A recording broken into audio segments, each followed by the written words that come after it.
Hi, welcome to SBR Sports Picks. My name is Peter Loshak. Today is Thursday, August 24th. And of course, the college football regular season officially kicks off this Saturday with a handful of games. And we're going to talk about two of them right now with Joe Gavazzi from JoeGavazziSports.com. I'll be very interested to hear what Joe has to say about these games because I've already given my opinions on all four of these games and given a pick on each one. The first one we're going to talk about is Oregon State and Colorado State. Now, this is an interesting game because Colorado State, of course, an interesting team. Last year, they had a very, very high ceiling and a little bit of a low floor. They were a team that did remarkably well when they were good, and when they stalled out were kind of remarkably bad.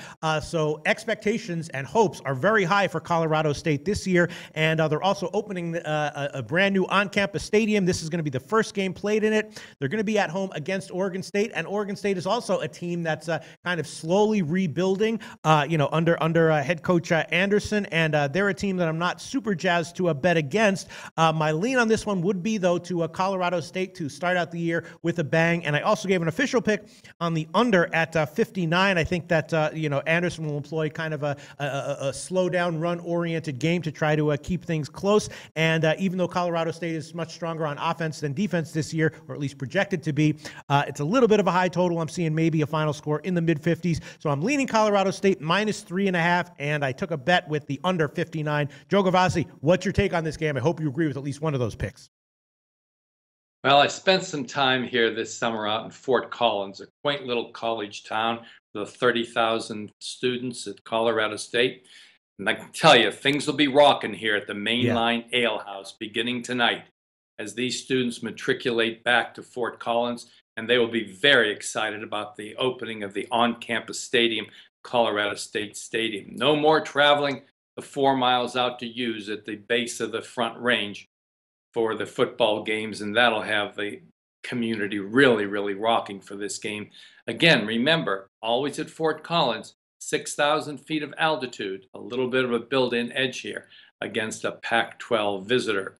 Colorado State did finish the regular season on a big up note, beating a San Diego State team on their home field after San Diego State had won 18 straight Mountain West Conference games. In fact, Colorado State offense behind Stevens, their quarterback this year, averaged 52 points the last 4 games, but they did allow 43 points a game.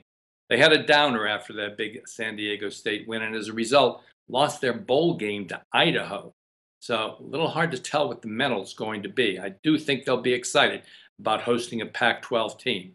Speaking of Pac-12 teams versus Mountain West teams, here's a hidden factor for you. 49-17 straight up is the record for Pac-12 teams versus Mountain West teams. And now we get one as a 4-point underdog. I got to be leaning that way as Oregon State is going to unveil their jumbo JUCO quarterback Luton, who along with the wrecking Knoll can do some real damage to a Colorado State defensive front that allowed over 200 yards a game last year and over 5 yards per rush last year. I like Anderson in the third year as coach, a time when players often begin to mold together and play their best for a new coach. We're going to take a shot with a Pac-12 dog, knowing that Colorado State is looking dead ahead just 6 days hence to playing with 44-7 revenge against arch rival Colorado. All right. It is a split. State plus the 4. It's a split line, 3.5 and 4. Joe Gavazzi like an Oregon State at +4. It also sounds like you think that Oregon State's going to have a surprisingly big day offensively and that Colorado State's going to continue to struggle on defense as they did last year. Sounds like you also disagree with my lean to the under.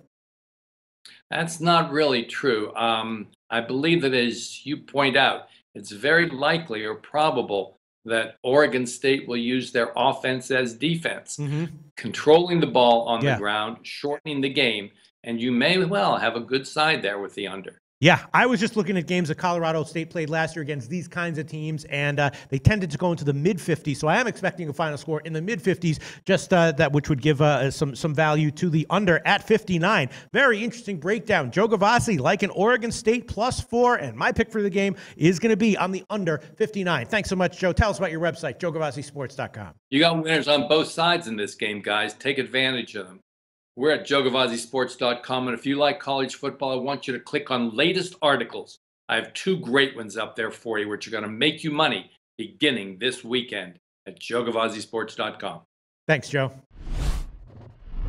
Hey guys, thanks for tuning in to our channel. Now, we've put a lot of work into producing all these free videos, so please help us out and keep all our content free for you forever by simply liking, sharing, commenting, and subscribing. Now, not to mention, a visit to our industry-leading website will warm the hearts of all our SBR employees, especially myself. Now, the links are over there to the left, so do check those out. Thanks for watching.